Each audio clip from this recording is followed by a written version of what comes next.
How's it going, everybody? This is the Nitty Gritty. My name is Chad. With me, as always, is Leonard.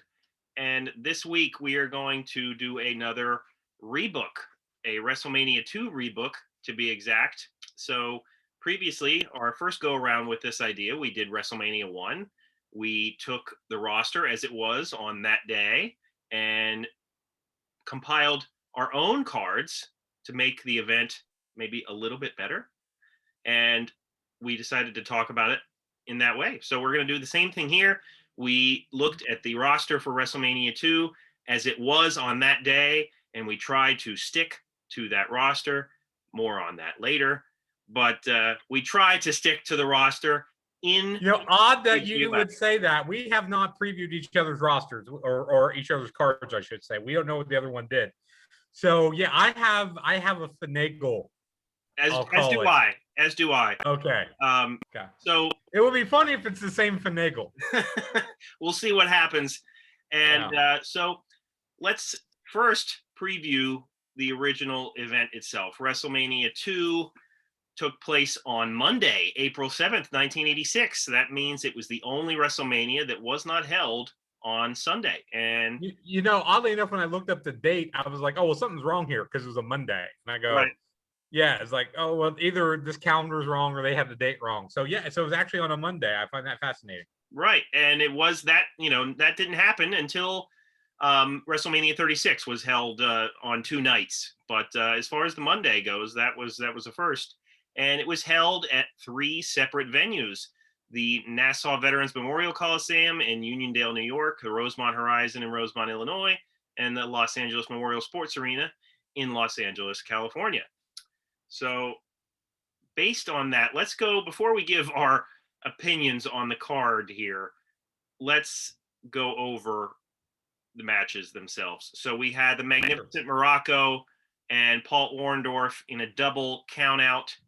We had Randy Savage defeating George the Animal Steele for the Intercontinental title. We had Jake Roberts defeating George Wells in a singles match. We had Mr. T with Haiti Kid and Joe Frazier defeating Roddy Piper with Bob Orton and Lou Duva in a boxing match by disqualification. Fabulous Moolah defeated Velvet McIntyre for the Women's Championship. Corporal Kirshner, previous spotlight holder here, defeated Nikolai Volkov in a flag match. Nikolai Volkov was with Freddie Blassie. Andre the Giant won a 20-man battle royal with NFL and WWF stars. He last eliminated Bret Hart. We have the British Bulldogs with Lou Albano and Ozzy Osbourne defeating the Dream Team, which consisted of Brutus, Beefcake, and Greg Valentine, with Johnny Valiant for the WWF Tag Team titles. We had Ricky Steamboat defeating Hercules Hernandez, Adrian Adonis with Jimmy Hart defeating Uncle Elmer, Hoss Funk and Terry Funk with Jimmy Hart defeating Junkyard Dog and Tito Santana, and Hulk Hogan defeated King Kong Bundy with Bobby Heenan in a steel cage. It is a loaded card, a few more matches than WrestleMania 1 had. And I've seen WrestleMania 2 a few times over the years, and it's never one that I really revisit. If I ever do revisit it, at least in my youth anyway, it was pretty much just to watch the main event, Hogan and Bundy. This event is the definition of a cluster. Like, it really is. They obviously were trying something new here. WrestleMania 1 was a big success, and now they decided to go with 3 different venues, which was a mistake. I have a feeling Leonard and I are going to address that on our rebook cards. So you had different commentators on each event. You had a whole lot of celebrities, some of them doing commentary in color. It was just, to me, it was a big mess. But perhaps Leonard has better memories of the event. Leonard, what do you think? Well, as I said in our underrated WrestleMania video in reference to WrestleMania 2, it was literally all over the place. As you mentioned, it took place from 3 locations, and you had a bunch of low-level celebrities involved. You had more total matches, and it seems like Vince McMahon fell prey to the sin a lot of second-year events or sequels to a popular movie or the second season of a successful television show do. And it's the idea that bigger is better. Like, we have to do more. Right. So if having the first WrestleMania in one place was good, 3 would be better. If having 4 or 5 celebrities involved was good, a dozen will be better. If having I think it was 9 matches in the first show was good. Having 12 here will be better. But with the excess, and here's the biggest problem, is that you spread your in-ring talent and your auxiliary talent too thin. So when you have to use a B-level actress like Susan St. James to do color commentary for the entire New York portion, that probably tells you that you've got your people spread out too thin. And also with the in-ring talent, you're not so much getting best guy versus best guy. You're getting, well, we have to send a few guys here that are a certain name, a few guys over here that are a certain name. So the biggest problem here with me to the show is it's just way too spread out, way too thin. Two things what's to best mention for the card. Yeah. So two things to mention that you didn't is, one, this is the WWF debut of Jake the Snake Roberts against George Wells, and that is a famous match that some people remember because George Wells gets the snake put on him and then he throws up in the ring. And then the other thing I think people remember about this show is the battle royal because of the NFL players being involved. And then also the main event. And this is the debut of the big blue steel cage that would become iconic and that they would use for about the next 10 years or so. I know they spray painted it black in the Attitude Era for a show or two, and then they went back to, I think, a traditional cage. And of course, I don't know if this is true, but I always heard that the reason they built that cage is because Bundy and Hogan were so large that it was hard for them to try to climb out of a traditional cage, and that would be easier for them to do. And it's certainly, and a lot of the talent didn't like it. Yeah, because it was very unforgiving, as you might. It was rigid, it was hard steel beams, basically. It wasn't like most of the other types of cages are like a chain link fence. There's give there. Right. So I could definitely see that. I think it's iconic. I mean, it's something that people definitely think about when you hear steel cage or 80s WWF. I think that comes to mind. So it is certainly a very iconic look because it's so different. Right. But yeah, I could see where probably a lot of guys didn't like working in it. Absolutely. So without further ado, let's get into our cards. So what we usually do is we usually alternate. Leonard and I go each match by match. Now, It might be a little bit different this time, as I don't know about Leonard, but I did not stick to 12 matches because, in my opinion, that was an issue with this card. Oh, I did book 12. Now, I struggled to book 12 because last time we said we would book 9. So I should have asked. I changed it up on more than one occasion here, Leonard. Because I would have probably only booked 9, but I wound up booking 12, and I'll stick with that. I'll stick with my 12. All right. Well, you know what, Leonard? I'm going to let you go first. What is your opener? Well, first, before I get to that, I think we should address the venue and the auxiliary talent portion, which I don't know if you did, because I think it should be in one place, and I'm going to set it at the Memorial Sports Arena in Los Angeles. Oh, because the first show was in New York City at Madison Square Garden. And the idea was that Vince McMahon wanted the WWF to be considered nationwide. So why not go coast to coast? Hey, we're big in New York, we're big in LA, we're big from coast to coast. So I think having it in LA would give it a different feel than the New York show and would show, hey, we're popular all across the country. Now, I don't know if you did this, but also because of the way the talent was, I wanted to figure out what my auxiliary talent would be. So I'm going to have Gorilla Monsoon and Jesse Ventura as my commentators, because they did a lot of the early WrestleManias. They were great together. Yeah. I'm going to use Vince McMahon and Kathy Lee Crosby, who was with Gorilla Monsoon in Chicago, as hosts. Like, they would do an intro, they would do an outro, maybe full time in the middle. And I'm using Crosby over Susan St. James because she has TV hosting experience. She was a host on Real People, so she knows how to host something. Right. And then for backstage interviews, I would use Gene Erkeland and Elvira, Mistress of the Dark. Elvira was huge at the time. Her TV show had gone into national syndication. She was doing guest spots. She was doing commercials. So not only was she really popular at this time, but she has improv experience. You can tell watching, she knew what her role was. She knew what to do. She got it. So I think having her there and involved is really unique. And of course, I would use Howard Finkel as the ring announcer. So that's my auxiliary crew. Now, do you think about that? I did. Well, you know what? I didn't assign like back hosts and backstage interviewers. However, I agree with all of what you said just there, except for maybe the venue. But I would put everybody in those places though. Gorilla and Jesse as commentaries and color commentary. Vince could definitely host with whoever there, and Elvira certainly could add to the interviews for sure. As well as Gene Okerlund. So yeah, all of that I agree with. I put mine in the Rosemont Horizon in Chicago. Okay. Specifically because that is a venue that talent talk very highly of. The acoustics in that building were really, really good, and people love to perform there. The Chicago crowds are always really hot. And so that's where I would have put my venue. But we're both on the same page as far as it needs to be in one venue. And one venue. It would have been more cohesive for sure. So okay. So my opener match is the Killer Bees of Jim Brunzell and B. Brian Blair versus the Hart Foundation of Bret Hart and Jim the Anvil Knight Hart with Jimmy Hart. This is a match that we've seen. These guys have wrestled a bunch, but this would be a really hot and fast opener that would get the crowd going, and that's what you want. So they knew the tag formula to perfection. They knew how to work with each other. So I would put the Bees over just because you want the faces to go over to keep the crowd jazzed coming out of that opening match.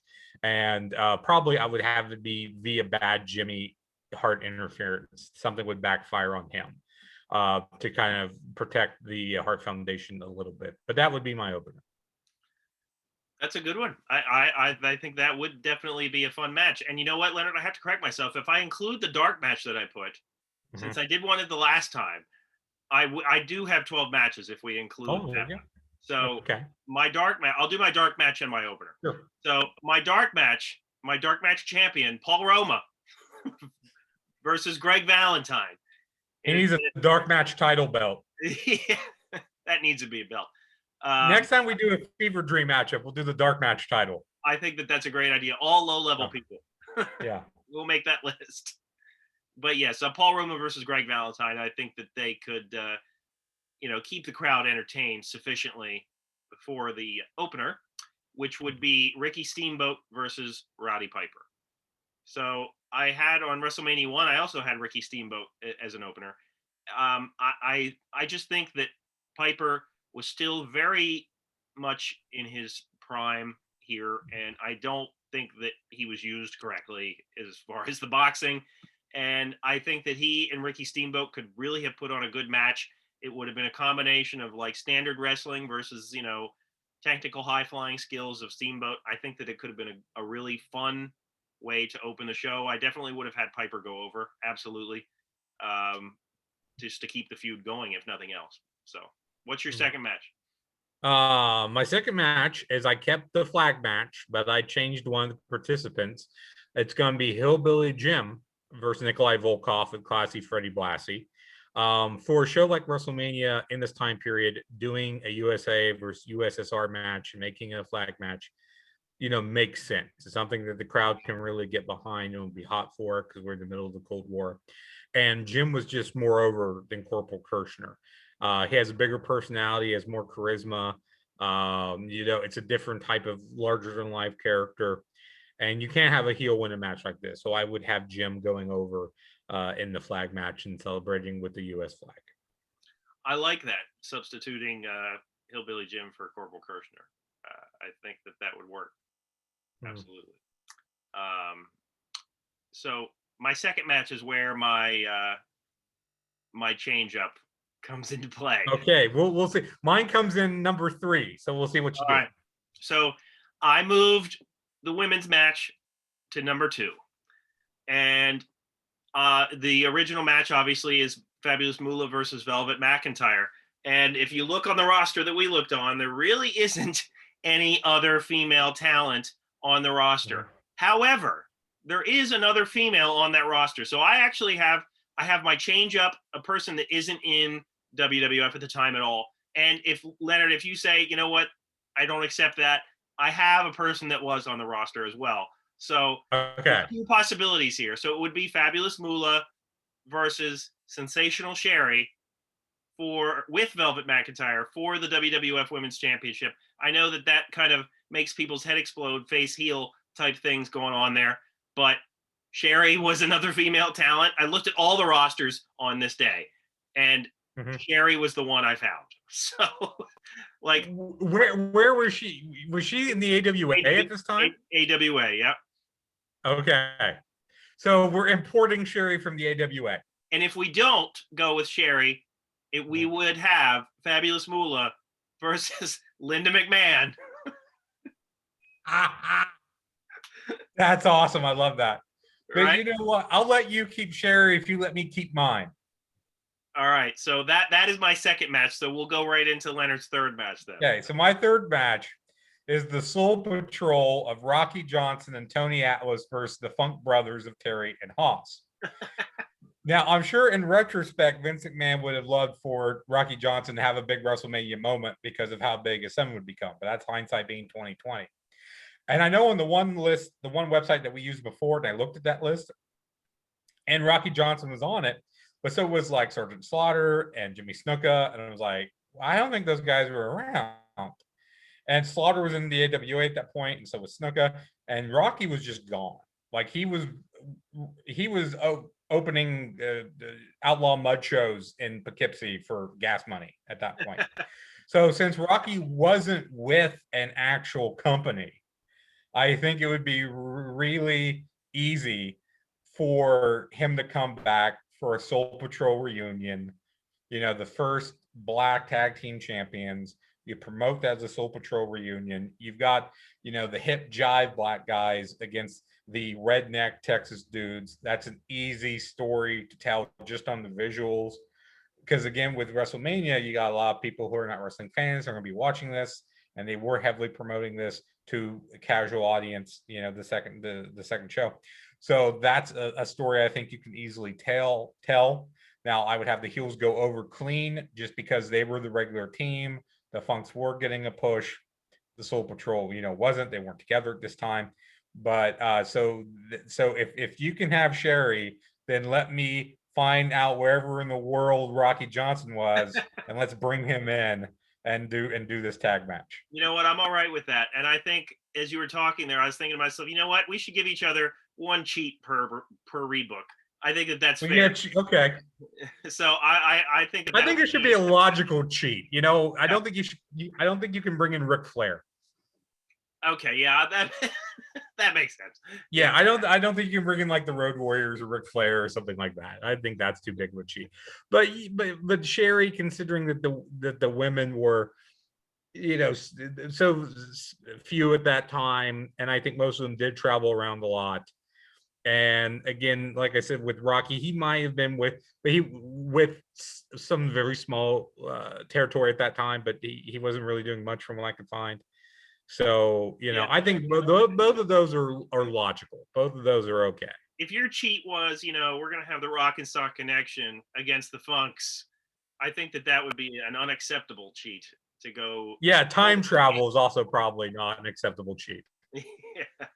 All right. So my number 3 match is Jake Roberts versus Brutus Beefcake in a loser leaves town match. Mm-hmm. Just because. Wow. Just because get Beefcake out of there. Just Oh, so you're actually rewriting history by just ending Beefcake's career. I had fun with this card. I really did. So okay. Yeah, loser leaves town, Beefcake's out of there. Okay, and Jake is brand new. Yep. So Jake could be one and done. You know, we have a guy entering town and we have a guy leaving town. It's a story that would light up the crowd for real, I think. Okay. You know, and I was thinking you could actually, Mick Foley was wrestling at this time and The Rock was a child. So you could have the Rock and Sock connection if you wanted Conceivably, to. Yeah. Do that. That's not necessarily time travel. It would be like a Braun Strowman, you got like an Nicholas type tag. You got like an 8-year-old kid with Jack Foley or whatever he was going by at the time. Anyway, I love the idea we're just getting rid of Beefcake. Now, okay, if you're getting rid of Beefcake, then that means that the tag titles aren't on the line, or you moved the tag belts? All the tag belts are still on the line, but I changed it up. Okay. I did not I don't move know. any belts. I don't know that looking at this here now, there's only technically one match that I kept sort of the same, and it isn't even totally the same. I changed up like basically everything here. Okay. I think I changed up a lot of different things, but I kept all the belts where they were at because we did that last time, but what have you. So we're up to my number 4 match, correct? Yeah. Number 4 is going to be the Junkyard Dog versus the Magnificent Don Morocco with Mr. Fuji. These guys were on the same upper mid card level at the time. They were kind of equals in their popularity / heel heat. I think this could be a good power match and or brawl if they were motivated against each other. Both these guys have kind of got fat. If you look at them from like today versus like late 70s, bit of a different body type for both of them. But I think they could still go motivated, hopefully being WrestleMania would. And I would have Morocco winning via Mr. Fuji cheating, but then having JYD give a power slam to Fuji after the match, kind of get his heat back, pop the crowd. Sure, yeah. And the way that they opened this actual card with Orndorff and Morocco doing a double count out, you even heard the crowd, yelling, bullshit, bullshit, bullshit. So like that is not the way you want to open your WrestleMania card. Like no matter what the storyline calls for. But no, JYD and Morocco would probably be an entertaining match and totally logical. See, it sounds like you tried to be as logical as possible, whereas I went off the rails to a degree. So, but not off the rails. Yeah, I think it's just like I'm trying to like if I was actually there and given the parameters. I used gimmicks that were all used at the time, though. I will say that. Okay. So, on that note, my number 4 match for the Intercontinental Championship, Randy Savage versus Tito Santana in a 2 out of 3 falls match. Great. I think that Savage and George the Animal Steele, there was a little story there. Yes, obviously. But, I used the Animal Steele in a different match, more on that. But I think that this was still prime Tito, and he could still really do some amazing stuff in the ring. He was still a contender for this belt at this time. And I think that he and Savage could easily have a good 2 out of 3 falls match that would really get the crowd engaged. So, and I, although I wouldn't change who had the belt, I would definitely have Savage go over. So, yeah. Savage had just won the belt off of Tito, and that feud ended, I think, that February or something like that. So extending it with a gimmick works, and we'll have more on that later in my card as well. But my number 5 match is no DQ, no count out, no holds barred, Mr. Wonderful Paul Orndorff versus Roddy Piper. Nice. Piper and Orndorff feuded after the fallout from WrestleMania 1, where Piper and Orton, turned on Orndorff. This would be a good blow off to that and kind of move that out of the way so Orndorff could turn heel and go after Hogan in the summer, which is what he really did at the time. So I would have Bob Orton come out and help Piper and basically turn this into a handicap match kind of and have Piper win. So Orndorff can be pissed at Hogan for not having his back. So that's more fuel to his fire on the turn. Like, I've had your back the whole time, and when I needed you, Hogan, you were in the back. And Hogan can very easily say, well, I was getting ready for the main event and I had to focus on that. And it helps to end the one feud while setting up the heel turn and the next. I like that. That would be a good match for sure. I would definitely like to have seen that. So my number 5, if you have to use Mr. T, I'm going to use him in a different way. And that is Mr. T versus Bob Orton in a tuxedo match. Tuxedo matches were totally used then, by the way. Yeah. I looked this up, like, for the gimmicks this time. I made sure I was like, okay, what gimmicks were being used at this time or even around this time, give or take a few months. So tuxedo matches were being used. The storyline is still there as far as, the Orton-Piper connection. Yeah, from the year before. Right. So the boxing match to me, I don't think made sense. So use Mr. T in a tuxedo match. You can have him go over. No one would care if Bob Orton lost. So there you go. Okay, I love that. I got like an image of them in tuxedos now, and Right? ripping it off of each other. It's kind of It's hard. hilarious. It's hilarious. Great visual. So my number 6 is Andre the Giant versus Hercules Hernandez. You have to get Andre in the card somehow, and you know you're not going to get a Matt Classic either way. But people loved Andre and would just go nuts for him being there. Hercules was, much shorter than Andre. I looked it up. He's only about 6'1", but he was big. He was powerful. He's very broad and muscular. So I think that makes him believable against Andre, especially if he cheats like towards the beginning, kind of gets a long heat segment on Andre, let Andre come back. But at the same time, I'm looking at this probably being no more than about 5 to 6 minutes, kind of a squash for Andre, put him over, make him look strong. It's Andre. So you just let him go.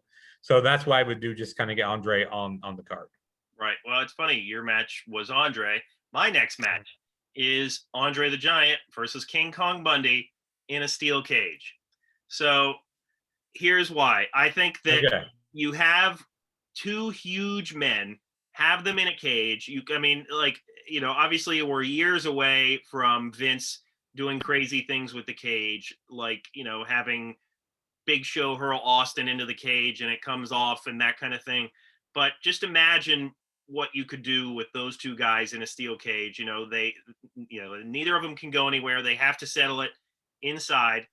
You have King Kong Bundy look like a monster, have Andre near defeat, but you have Andre pull it out because it is Andre. Obviously, Andre at this time was used for a lot of battle royals. Obviously it made sense at the time. In hindsight, it would have been cool to give him some more prominent matches. And I was just listening to Something to Wrestle podcast about Andre the Giant. And this was like in July, I think, of this year, he would get surgery on his pituitary gland. And after that, you would see Andre gradually be more obviously in pain in his matches. So this Andre was still, pretty good here as far as that goes. So I think that it would be a cool, just two Goliaths going head to head. That's cool. And I booked Andre versus Bundy for WrestleMania 1 when we did the rebook. It was That's a right. 5 I forgot count about match. that. That's why it sounded familiar. I was like, why does this match sound familiar? I was like, did I look it up? That's why. That makes sense then. Yes. Well, which is fine. And is it the big blue cage? Yes. Yes, the big blue cage. I'm trying to picture Andre trying to climb out of the cage, and I don't see it. I don't see it. See, I would make if I was fashioning this match, I would have him not try to climb the cage at all. I would have this be like, 75-25 Bundy annihilating Andre. Like, just get Bundy over as much as you want to. Have him look like, an unbeatable machine. But at the end of the day, Andre, gets one over on him and, either pins him or escapes the cage, whatever you want to do. Mm-hmm. And I don't see Andre selling that much for Bundy just because he wouldn't. Not. But hey, in our own fantasy, it can be whatever we want. My number 7 match is Ricky the Dragon Steamboat versus Jake the Snake Roberts. I actually teased the idea of putting Roberts in the main event against Hogan. But as I mentioned earlier, WrestleMania 2 is Jake's debut for the company. So that's a little too early. And while giving him a squash makes sense, it's WrestleMania. So I want big matches. And Steamboat and Roberts would feud. So why not start that here? Why not start that out of the gate with the two of them? Snake pit, right? Yeah, they had a snake pit match. But I was just making this a regular match to start the feud with. Robert makes his debut against an established, well-liked babyface. He cheats to win, puts the snake on Ricky, and I think the fans will go nuclear for the snake going on Ricky Steamboat, more than just a jobber who throws up. I think the crowd would go nuts. I think that's an iconic moment. That's a WrestleMania moment. And, it gives Steamboat a lot of juice in wanting a rematch, wanting to get revenge on Roberts. So that's what I would do. That would be terrific. And they did have a feud, and I need, you saying that makes me want to revisit that feud. when Peacock decides to get their SHIT together and get some of that content on there. Anyway, the next match would be a match that kind of left the same. I didn't really mess with it too much because, in my opinion, how can you? And that is the 20-man battle royal. I would keep the NFL and the WWF stars theme there. Obviously, since I used other people in other places, some of you don't even know about just yet. I would substitute. I used 3 people in other spots, so I would substitute those people with JYD, Adrian Adonis, and George the Animal Steel. I would have this match come down to George the Animal Steel and Refrigerator Perry, and I would have George the Animal Steel win. If you're gonna put George the Animal Steel in an Intercontinental title picture in any way, then you got to give him a reason other than the fact that he is in love with Elizabeth. So, I think him winning here would be an interesting surprise for the crowd. And so that's how I changed that one up slightly. Okay, I did a little bit more with it, which we'll get to in a few. So my number 8 match, similar to something you did, but a little bit different. I've got Macho Man Randy Savage with Miss Elizabeth versus Tito Santana for the Intercontinental title, but it is a ladder match. Nice. Santana versus Savage was a hot feud over the IC belt, and it was just kind of over by that point, as I mentioned. So definitely you could get another match out of that if you add a gimmick. As we talked about with the WrestleMania 1 rebook, ladder matches did exist at the time. They hadn't come to the US yet. They hadn't come to the WWF, but they had been done in Canada, in Stampede. Supposedly Bret Hart was the guy who first said to Vince, hey, let's do a ladder match. Or that came from him and he was there. So definitely having a ladder match is something you could do. Again, first time ever at WrestleMania. Actually, the first time ever was gimmick, my WrestleMania. Well. The first time ever, what? The first time ever was at my WrestleMania. Was that your WrestleMania? Oh yes, at your Rebook WrestleMania. I didn't quite catch what you were saying there. These are alternate universes. So in your universe, maybe it is the first time. Yes, in my I don't think we have a mutual universe. We have our own separate universes. So So in my universe, first time ever, and of course the first ladder match ever was at WrestleMania 10, the one for WWF, I should say. But anyway, I would have it make it a real war. I would love to see Savage hit the elbow off the ladder. I think that would be crazy. And again, talking WrestleMania moments, it's a WrestleMania moment there. I would definitely have Savage win, keep the belt on him. But I think this would be a really awesome match between these guys with that gimmick. Absolutely. It's funny that we both had the same idea with Tito, though. So my next match is one where this is the only one where I messed with, what was reasonable for the time, I would say. Okay. So, but I also kept it slightly the same. So I had Corporal Kirshner versus Nikolai Volkov versus the Iron Sheik versus Pat Patterson in a fatal 4-way flag match. So it is still a flag match, but you have 4 different countries fighting for their flag. You still have Kirshner go over. So Pat was Canadian, right? Yes. Yes. Okay. So come on, Leonard. You got 4 different countries there fighting for their flag. That would definitely get the crowd riled up for sure. Obviously, fatal 4-ways weren't happening then. That's what I meant when I said I was messing with time a little bit there. Yes. But a fatal 4-way flag match with these particular guys would be off the chain. 4-quarter tag match. In one time in one of the fancy booking things I did, I booked a flag match battle royal. So it was all dudes from different countries. I think it was 10 guys all from different countries. And when they would get tossed out, their flag would come down. Okay, that's a good. That's how I did it. Not that you had to get the flag. That's fun. That's how I did it. But I like the idea. That's a cool idea. I do like that 4-corner flag match. So my number 9 match, I left exactly the same.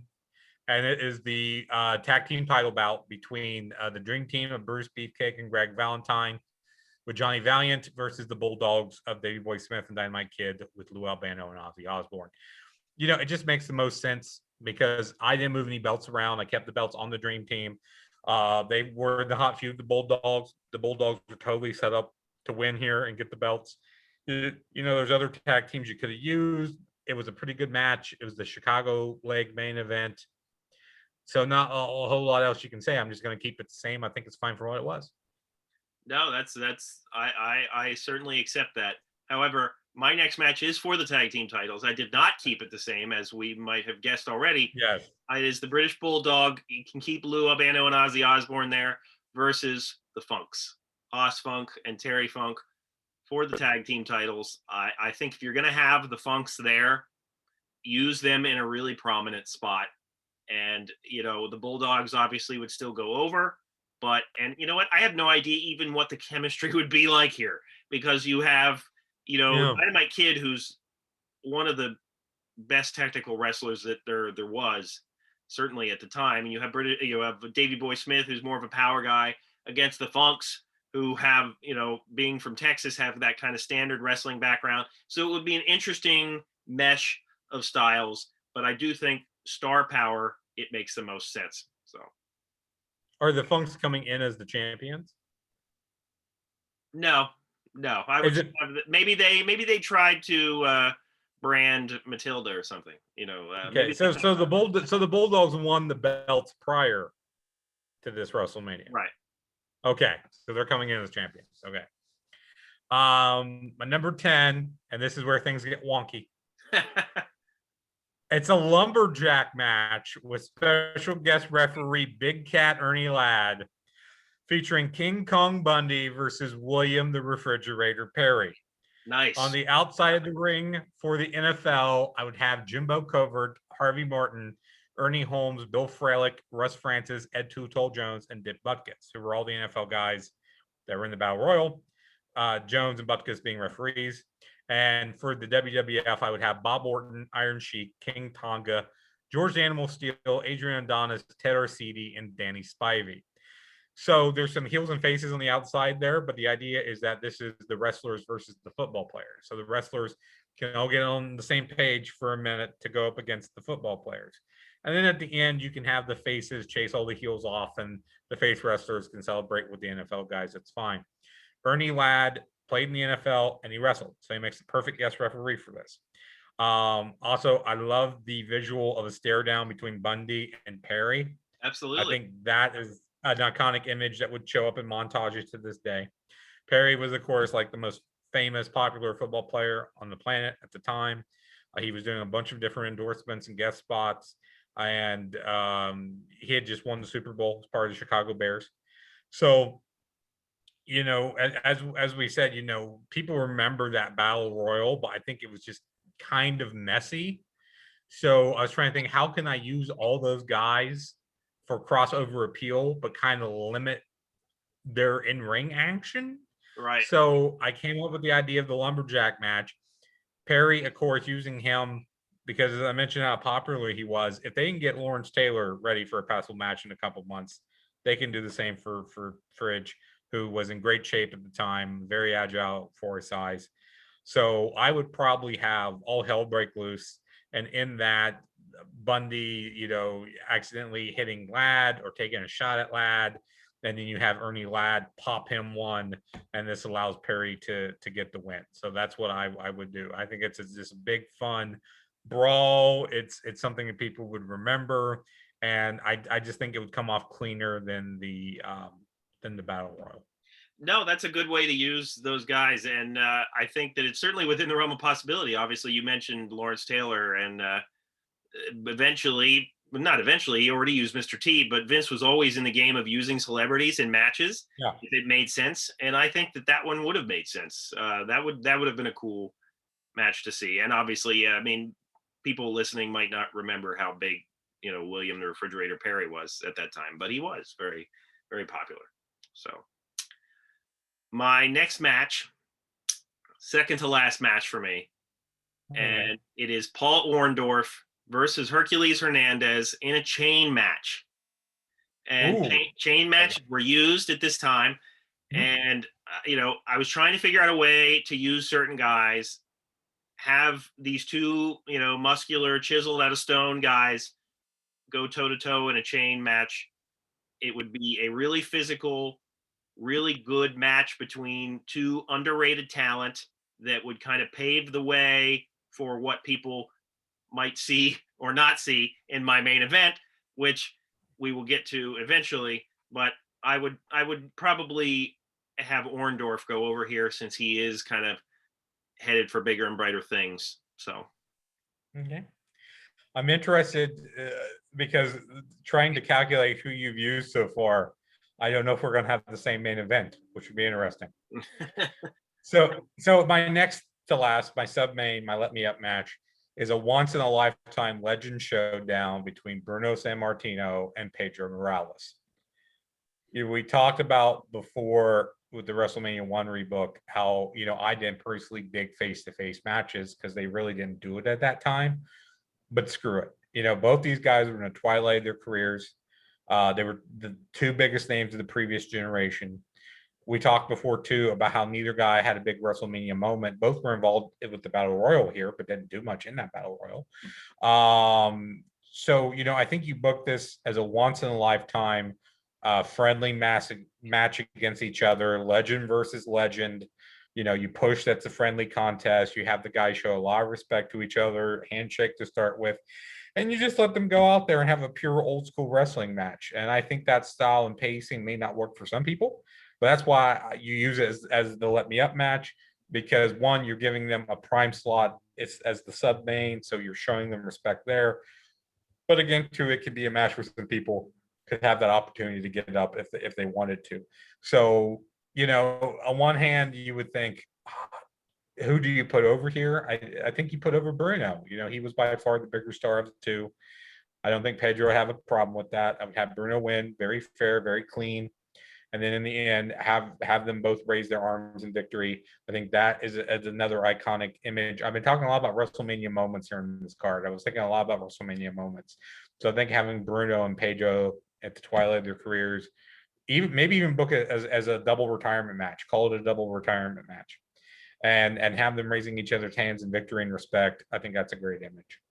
And you were mentioning WrestleMania moments. It's because that they are important, and they keep being used in montages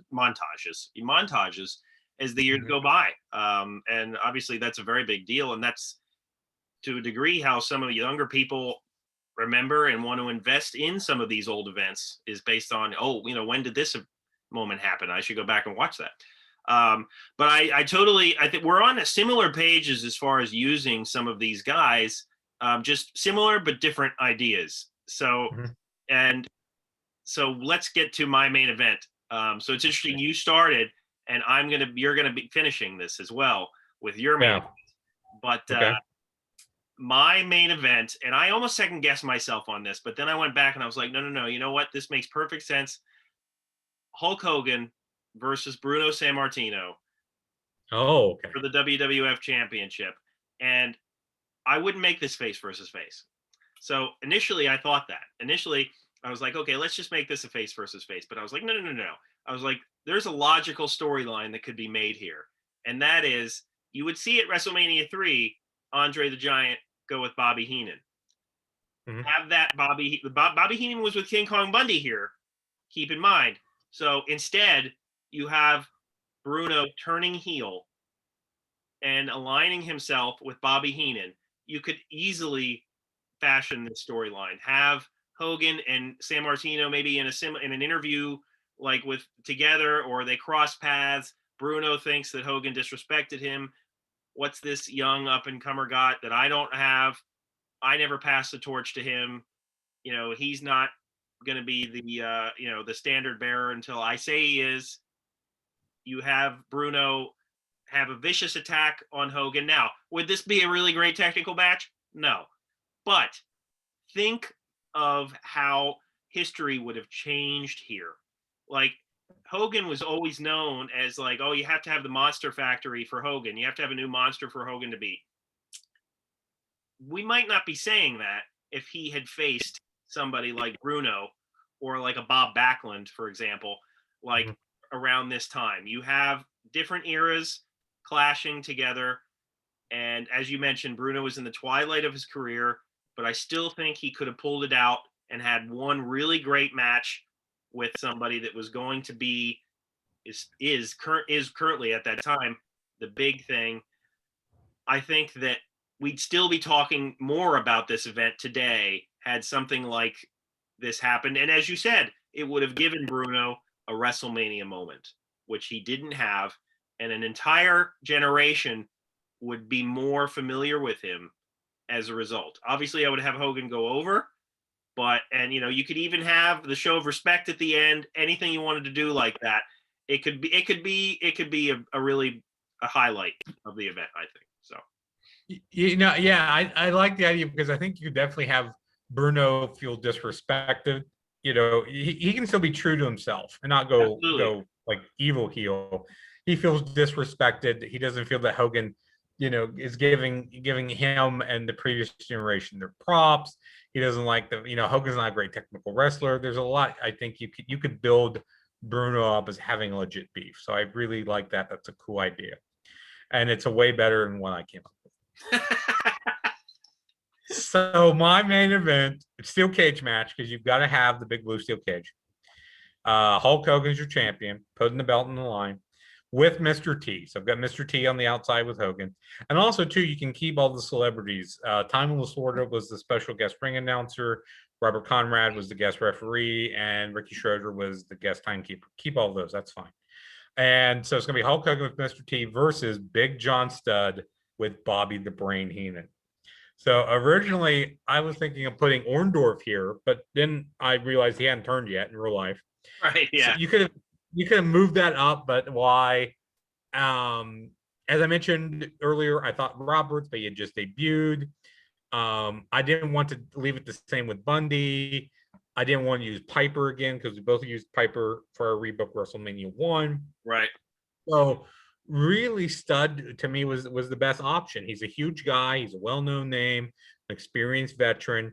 He was later stage of his career, but could still go at this time. Was probably more agile than Bundy, more experienced than Bundy. He was managed by Bobby Heenan, so you still get the Heenan versus Hogan feud, which to me is a big one of the best story arcs of that 80s time period that I really love. You use Mr. T as an outside man to counteract Heenan. That way you're still getting Mr. T in there. Heenan would totally sell for Mr. T, would be scared, would run around, take a shot from him, would bump for him. That would be great. And as I said earlier, outside the Battle Royal, the big blue steel cage is what people remember. So I want that in there. And again, Studd for Bundy, I think that works. It makes a bit of a better match, but he's still a big guy. So I think you can still do a lot of the same stuff, have the same outcome. Hogan definitely wins. So I would use Studd. Now, again, Studd is not necessarily considered A-list today. He was, of course, very big, well-known time because of the feud with Andre. I like your San Martino idea just for the uniqueness of it. I guess this was me thinking logically that Studd would be the best substitute opponent if you weren't using Bundy. Oh, I also thought about bumping up Don Morocco, but I didn't think that he had quite the star power to be here. So I went with Studd. You know what? I'm like listening to both of these cards. I'm excited. And wishing that we could have seen some of these matches because it would have been great because this really is not a great WrestleMania. It really isn't. And I think when I was doing my research, I found it was a quote from a guy from 411 Mania. Leonard and I previously both wrote, who reviewed this event, and I guess said that the main event with Hogan and Bundy was more like a Saturday Night Main Event type main event. Oh yeah, than it was. I buy that. And which is totally, I'm totally on board with that sentiment as well. So those are our cards. Let us know what you think of our cards. If you can think of other matches or better matches, and it'll be interesting to see how much more Leonard and I cheat as we go along here.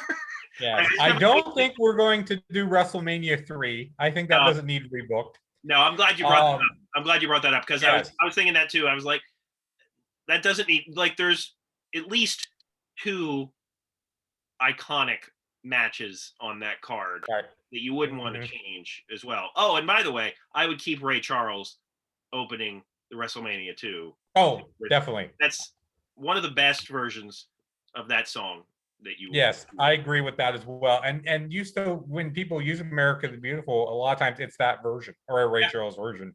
Absolutely. I'm not sure if it's exactly that version, but he does a great version of it. So yeah, I would keep that as well. Now we talked about maybe going into WCW early 90s. I won't reveal what that is, but we had talked about one specific show. Yeah. And there's at least one other WrestleMania I could think of off the top of my head from the classic era to do as well. So we will debate that, and when we both love it. I hope you're loving it too. So I think there's two ideas for next time around, and we'll see which one makes the cut. All right. Well, let us know what you think. Check out my other show, Dailies to Downloads. Please give us a like, subscribe to our channel. And for Leonard, my name is Chad, and we will see you next time.